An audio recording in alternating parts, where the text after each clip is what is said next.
Hello friends, welcome back on our YouTube channel. दोस्तों, आज के इस वीडियो में आप जाने वाले हैं Bihar state power transmission company limited 2022 के लिए इलेक्ट्रीशियन ट्रेड का चैप्टर है ट्रांसफार्मर।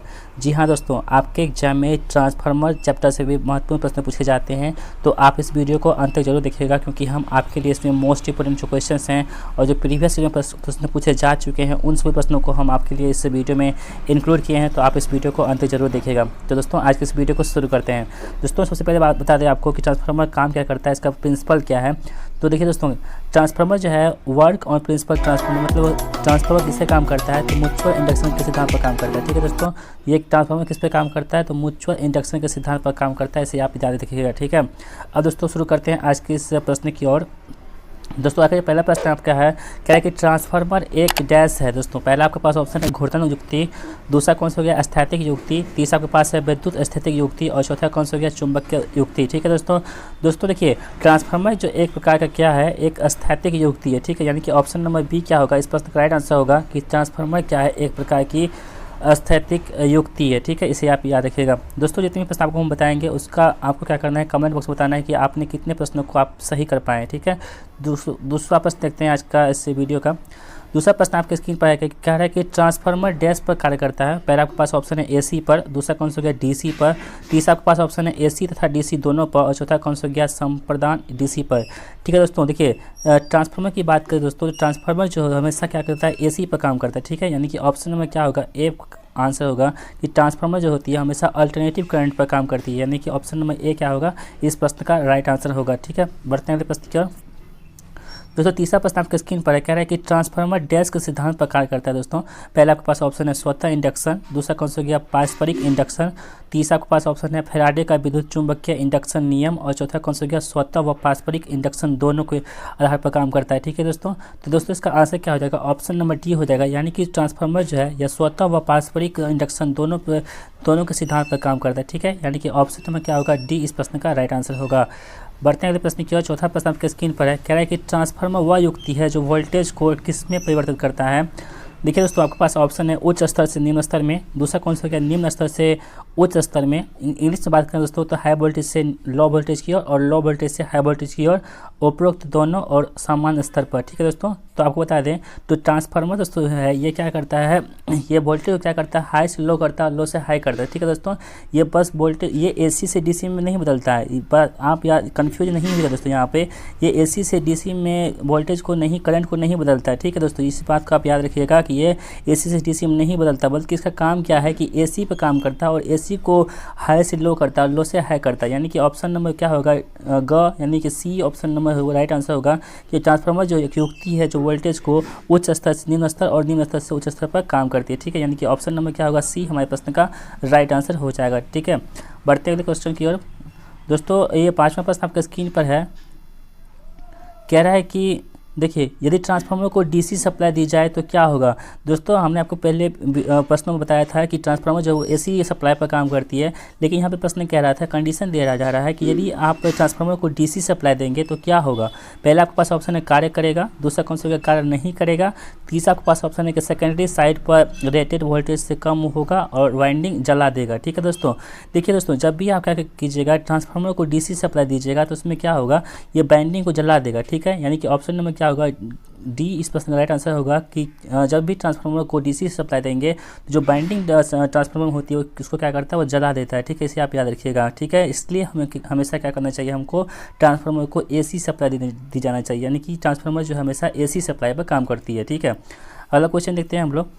छठा प्रश्न आपके स्क्रीन पर है, कह रहा है कि विभिन्न प्रकार के ट्रांसफार्मर है। पहला आपके पास ऑप्शन है कि कोर टाइप का, दूसरा कौन सा हो गया सेल टाइप का, तीसरा आपके पास है बेरी टाइप का और चौथा कौन सा हो गया उपरोक्त सभी टाइप का। ठीक है दोस्तों, देखिए विभिन्न प्रकार के ट्रांसफार्मर जो होती है वो कोर टाइप का भी होता है, सेल टाइप का भी होता है, बेरी टाइप का होता है, यानी कि उपयुक्त सभी टाइप का होता है। यानी कि तीनों टाइप के जो होते हैं ये ट्रांसफार्मर होते हैं, इसे आप नोट कर लीजिएगा। यदि आपको नहीं पता है जरूर नोट कर लीजिएगा दोस्तों कि विभिन्न प्रकार के ट्रांसफार्मर जो होते हैं वो क्या होते हैं, कोर टाइप के होते हैं, सेल टाइप का होता है और बेरी टाइप का होते हैं। यानी कि ऑप्शन नंबर क्या होगा, डी इस प्रश्न का राइट आंसर होगा। अगला क्वेश्चन देखते हैं हम लोग।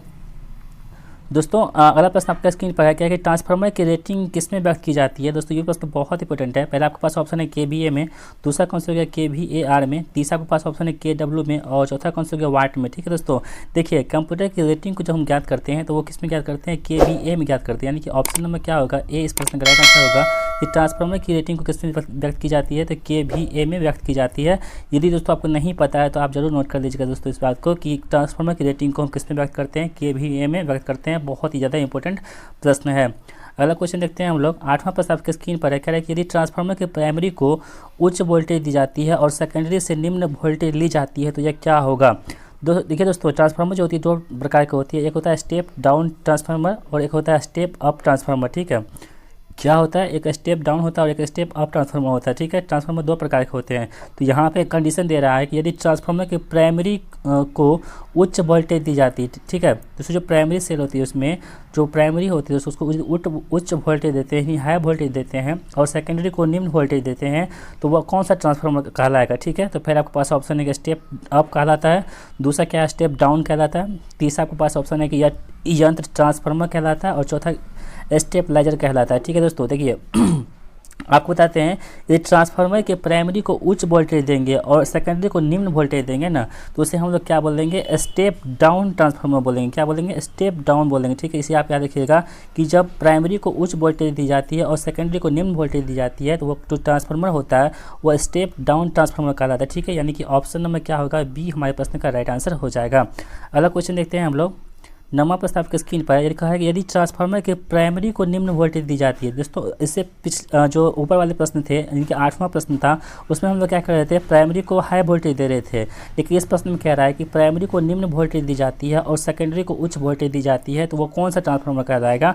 तो देखिए दोस्तों, वहाँ पर क्या था, स्टेप डाउन कहलाया था कब, जब प्राइमरी को हम हाई वोल्टेज दिए थे और सेकेंडरी को निम्न वोल्टेज दिए थे। ठीक है, लेकिन यहाँ पे कह रहा है कि यदि ट्रांसफार्मर के प्राइमरी को निम्न वोल्टेज दी जाती है और सेकेंडरी को उच्च वोल्टेज दी जाती है तो ये ट्रांसफार्मर कौन सा कहलाएगा। आपके पास ऑप्शन है स्टेप अप, दूसरा स्टेप डाउन, धारा ट्रांसफार्मर और चौथा कौन सा वोल्टेज स्टेबलाइजर। ठीक है दोस्तों, तो दोस्तों इसका राइट आंसर होगा ऑप्शन नंबर ए, यानी कि इसे हम लोग क्या बोलते हैं, स्टेप अप ट्रांसफार्मर बोलेंगे। क्या बोलेंगे, स्टेप अप ट्रांसफार्मर बोलेंगे। कब बोलेंगे दोस्तों, जब प्राइमरी ट्रांसफार्मर के प्राइमरी जो कॉइल होती है उसमें दोस्तों उसमें निम्न वोल्टेज देंगे और जो है सेकेंडरी होती है उसमें उच्च वोल्टेज देंगे, वो कौन सा ट्रांसफार्मर कहलाएगी, स्टेप अप ट्रांसफार्मर कहलाएगा। ठीक है, यानी कि ऑप्शन नंबर क्या होगा, ए हमारे प्रश्न का राइट आंसर होगा। बढ़ते अगले प्रश्न की ओर। दोस्तों 10वां प्रश्न आपके स्क्रीन पर है, कह रहा है कि यदि इनपुट वोल्टेज 100 वोल्ट है और आउटपुट वोल्टेज जो है वो 200 वोल्टेज है, तो ट्रांसफार्मर वाइंडिंग की कौन सी साइड प्राइमरी होगी। देखिए दोस्तों, ये प्रश्न बहुत इंपॉर्टेंट है। कह रहा है कि यदि इनपुट वोल्टेज 100 वोल्टेज का है और आउटपुट वोल्टेज जो है 200 वोल्टेज का, ट्रांसफार्मर वाइंडिंग कौन सी साइड जो है प्राइमरी कहलाएगी। ठीक है, देखिए इनपुट कितना है दोस्तों, 100 वोल्ट का है। ठीक है, और आउटपुट जो है ये कितना है दोस्तों, आउटपुट जो है 200 वोल्ट का है। तो हमको कह रहा है कि जब ऐसे ट्रांसफार्म होंगे तो जो उसकी बाइंडिंग होगी उसको कौन सा जो है भाग होगा वो प्राइमरी कहलाएगी। ठीक है दोस्तों, देखिए आपको हम पहले बताए थे, इससे पिछले जो क्वेश्चन थे उसमें आपको स्टेप अप और स्टेप डाउन ट्रांसफार्मर बता दिए थे, किसको हम स्टेप अप कहेंगे और किसको स्टेप डाउन कहेंगे। लेकिन यहाँ पर प्रश्न कह रहा था कि इनपुट डिवाइस जो वोल्टेज है 100 वोल्ट का है और आउटपुट 200 वोल्ट का है, तो ट्रांसफार्मर जो प्राइमरी होगी दोस्तों वो कौन सी हो जाएगी, 100 वोल्टेज साइड का जो होगा दोस्तों ये क्या होगी, प्राइमरी होगी। ठीक है, और सेकेंडरी क्या हो जाएगी, 200 वोल्टेज वाला। ठीक है, इसे आप याद रखिएगा, सेकेंडरी क्या होगी 200 वोल्टेज वाला और जो प्राइमरी होगी वो 100 वोल्टेज वाला होगा। यानी कि जो इसमें निम्न वोल्टेज होगी वो प्राइमरी होगी और जिसमें हाई वोल्टेज होगी वो क्या होगी, वो सेकेंडरी होगी। यानी कि ऑप्शन नंबर क्या होगा, बी हमारे प्रश्न का राइट आंसर हो जाएगा। बढ़ते हैं अगले प्रश्न की ओर। 11वां प्रश्न आपके स्क्रीन पर दोस्तों कह रहा है कि प्रायः सेल टाइप ट्रांसफार्मर प्रयुक्त किया जाता है क्योंकि। पहला आपके पास ऑप्शन है इसका चुंबकीय फ्लक्स क्षरण अधिक होता है, दूसरा कौन सा हो गया, इसकी चुंबकीय फ्लक्स क्षरण कम होता है, तीसरा आपके पास ऑप्शन है इसके 2 चुंबकीय पथ होते हैं और चौथा कौन सा हो गया, ख और ग दोनों। ठीक है दोस्तों, देखिए इस प्रश्न का राइट आंसर जो होगा ऑप्शन नंबर डी होगा, यानी कि ख और ग दोनों, ये दोनों जो है स्टेटमेंट दोनों का सही है। ठीक है, क्यों सही है दोस्तों, देखिए प्रायः सेल टाइप ट्रांसफार्मर प्रयुक्त किया जाता है क्योंकि इसका चुंबकीय फ्लक्स क्षरण जो होता है वो कम होता है। ठीक है, सेल टाइप ट्रांसफार्मर में क्या होता है दोस्तों, उसका चुंबकीय जो फ्लक्स को क्षरण होती है वो क्या होती है, कम होती है और इसके अलावा इसके 2 चुंबकीय पथ भी होते हैं। ठीक है, इस प्रकार जो है ऑप्शन नंबर घ हमारे प्रश्न का राइट आंसर होगा कि ये दोनों कथन जो है बिल्कुल सत्य हैं। ठीक है, यानी कि ऑप्शन नंबर डी हमारे प्रश्न का राइट आंसर हो जाएगा। बढ़ते अगले प्रश्न की ओर। 12वां प्रश्न आपके स्क्रीन पर दोस्तों कह रहा है कि ट्रांसफार्मर का प्रयोग प्रायः होता है क्योंकि। पहला आपके पास ऑप्शन इसकी उच्च दक्षता होती है, दूसरा कौन सा हो गया, सप्लाई आवृत्ति स्थिर होती है, तीसरा आपके पास ऑप्शन है कि अन्य मशीनों की तुलना में इसकी प्रति KVA संरचना लागत कम होती है। और चौथा कौन सा हो गया, उपरोक्त तीनों। ठीक है दोस्तों, देखिए ट्रांसफार्मर का प्रयोग हम इसलिए करते हैं क्योंकि इसकी उच्च क्षमता होती है वो अधिक होती है। ठीक है, उसके अलावा इसका सप्लाई आवृत्ति जो होती है वो स्थिर रहता है और अन्य मशीनों की तुलना में इसकी प्रति KVA संरचना जो होती है लागत कम होती है। इसलिए हम लोग क्या करते हैं, ट्रांसफार्मर का उपयोग करते हैं। यानी कि ऑप्शन नंबर जो डी है हमारे प्रश्न का राइट आंसर हो जाएगा। इन तीनों का उपयोग हम लोग करते हैं ट्रांसफार्मर के यूज में। ठीक है, अगला क्वेश्चन देखते हैं हम लोग।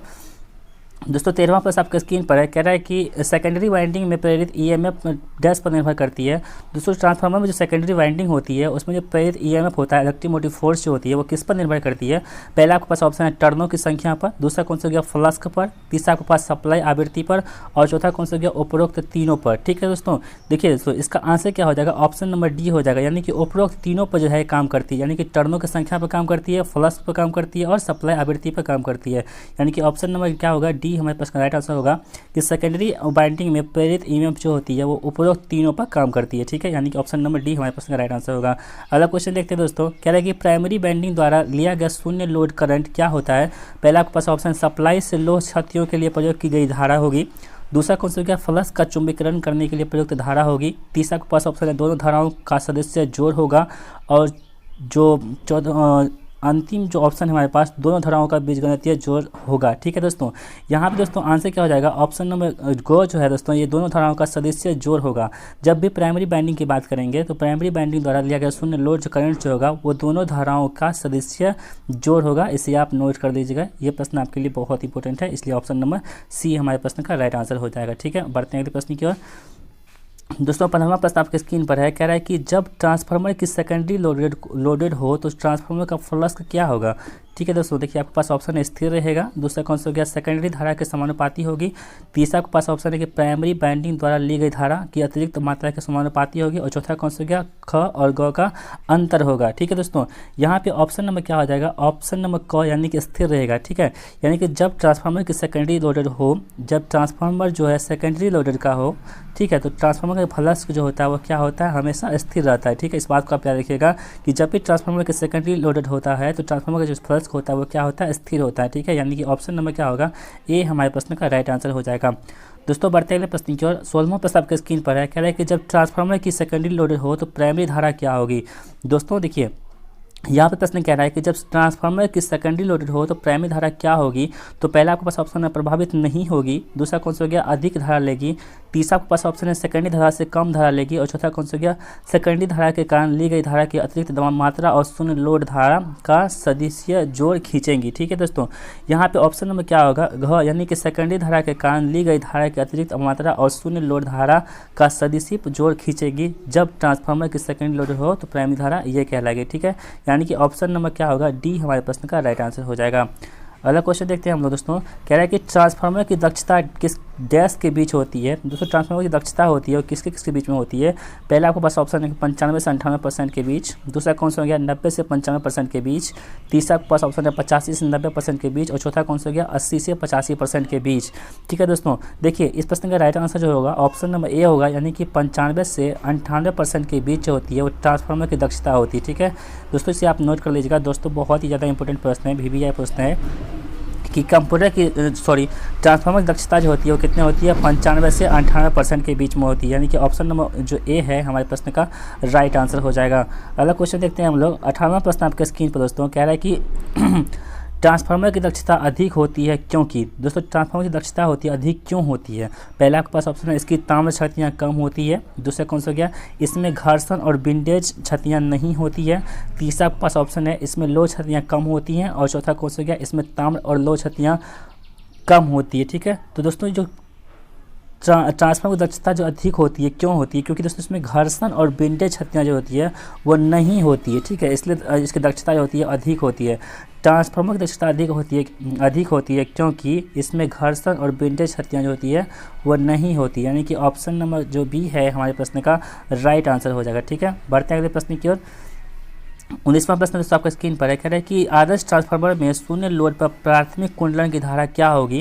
दोस्तों पहला आपके पास ऑप्शन है वोल्टेज EP के फेज में होती है, दूसरा कौन सा गया ऑप्शन आपके पास, वोल्टेज ईपी से 90 डिग्री पिछड़ जाती है। तीसरा आपके पास वोल्टेज ईपी से 90 डिग्री आगे चलती है। चौथा कौन सा गया, वोल्टेज ईपी से 180 डिग्री पिछड़ जाती है। ठीक है दोस्तों, देखिए 19 नंबर प्रश्न का जो आंसर होगा ऑप्शन नंबर बी हो जाएगा, यानी कि वोल्टेज जो होती है ईपी से 90% पिछड़ जाती है। ठीक है, यानी कि ऑप्शन नंबर क्या होगा, बी आंसर होगा। क्या कब होगा दोस्तों, जब आदर्श ट्रांसफार्मर के शून्य लोड पर प्राथमिक कुंडल की धारा जो होती है आई, वो वोल्टेज ईपी से 90 डिग्री पिछड़ जाती है। ठीक है, तो ऑप्शन नंबर क्या होगा, बी हमारे प्रश्न का राइट आंसर हो जाएगा। दोस्तों आज की इसी वीडियो का लास्ट प्रश्न देखेंगे, हम इसका पार्ट दूसरा भी लाएंगे जिसमें आपको 20 से अगले के प्रश्नों को बताएंगे, क्योंकि वीडियो थोड़ी लंबी हो चुकी है, इसलिए दोस्तों इस वीडियो को हम यहीं पर समाप्त करना चाहेंगे।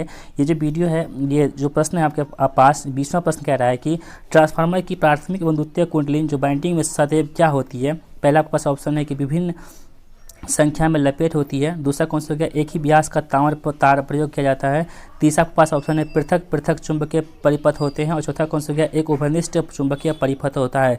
ठीक है दोस्तों, तो दोस्तों इसका जो आंसर होगा ऑप्शन नंबर डी हो जाएगा, यानी कि ट्रांसफार्मर की प्राथमिक व द्वितीय कुंडल वाइंडिंग में सदैव जो होती है एक उभयनिष्ठ चुंबकीय परिपथ होता है। ठीक है, यानी दोस्तों दोनों में क्या होती है, एक कॉमन जो चुंबकीय परिपथ होती हैं, यानी कि ऑप्शन नंबर क्या होगा, डी हमारे प्रश्न का राइट आंसर हो जाएगा। ठीक है, तो दोस्तों इस प्रकार हमारा वीडियो यही समाप्त होती है, क्योंकि वीडियो थोड़ी लंबी हो चुकी है, तो हम इस वीडियो को यहीं समाप्त करना चाहेंगे। और आपको क्या करना है, कमेंट बॉक्स में बताना है कि आपने इस 20 प्रश्नों में से कितने प्रश्नों को आपने सही कर पाए। ठीक है, अपना स्कोर कमेंट बॉक्स में बताइएगा। और यदि आपको हमारी वीडियो पसंद आई हो तो दोस्तों प्लीज़ आपसे हम्बल रिक्वेस्ट है, आप चैनल पर नए हैं, चैनल को सब्सक्राइब जरूर कर लीजिएगा। और इस तरह के वीडियो देखने के लिए आप चैनल के बेल आइकन को प्रेस कर लीजिएगा, जिससे कि हमारे जितनी भी वीडियो है उसका नोटिफिकेशन जाए। और यदि आप किसी प्रकार की वीडियो चाहते हैं तो प्लीज़ अपना कमेंट जरूर बताइएगा कि हम आप ऐसा वीडियो चाहते हैं, प्लीज़ सर ऐसा वीडियो दीजिए, तो हम आपके कमेंट पर जरूर रिप्लाई करेंगे और ज़रूर उस तरह का वीडियो हम आपके लिए प्रोवाइड करेंगे। तो दोस्तों मिलते हैं नेक्स्ट वीडियो में, तब तक के लिए देखते रहिए हमारे चैनल को। जय हिंद, वंदे मातरम।